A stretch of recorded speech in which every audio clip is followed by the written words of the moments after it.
ರಾಜ್ಯದಲ್ಲಿ ರೈತ ಪರವಾದಂತಹ ಕನ್ನಡ ಪರವಾದಂತಹ ದಲಿತರ ಪರವಾದಂತಹ ಹೋರಾಟಗಳು ನಡೆದಾಗ ಜನಪರವಾದಂತಹ ಹೋರಾಟಗಳು ನಡೆದಾಗ ಸ್ವಲ್ಪ ತಿಂಗಳುಗಳ ನಂತರ ಆ ಹೋರಾಟಗಾರರ ಕೇಸುಗಳನ್ನು ವಾಪಸ್ ತೆಗೆದುಕೊಳ್ಳುವಂಥದ್ದು ಎಲ್ಲ ಸರ್ಕಾರಗಳು ಕೂಡ ಹಿಂದೆಯೂ ಮಾಡಿತ್ತೆ, ಇವತ್ತು ಕೂಡ ಮಾಡಿದೆ.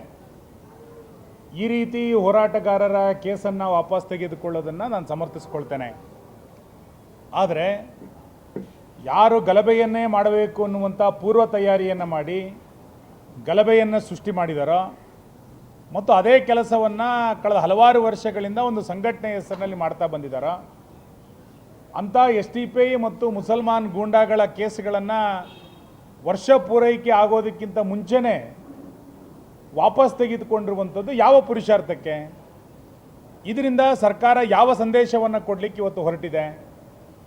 ಯಾರು ಸರ್ಕಾರಿ ಆಸ್ತಿಪಾಸ್ತಿಯನ್ನು ನಾಶ ಮಾಡಲಿಕ್ಕೆ ಹೊರಟಿದ್ದಾರೋ, ಸರ್ಕಾರಿ ಅಧಿಕಾರಿಗಳ ಮೇಲೆ ಗೂಂಡಾವರ್ತನೆಯನ್ನು ಯಾರು ಮಾಡ್ತಾ ಬಂದಿದ್ದಾರೋ ಮತ್ತು ಗಲಭೆಯನ್ನೇ ಮಾಡಬೇಕು ಅನ್ನುವಂಥ ಉದ್ದೇಶವನ್ನು ಇಟ್ಟುಕೊಂಡೇ ಯಾರು ಮಾಡಿದಾರೋ ಅಂಥವರ ಕೇಸುಗಳನ್ನು ಈ ಹಿಂದಿನ ಹೋರಾಟಗಾರರ ಹೆಸರಿನ ನೆಪದಲ್ಲಿ ತೆಗೆದುಕೊಂಡಿರುವಂಥದ್ದು ಸರಿಯಲ್ಲ.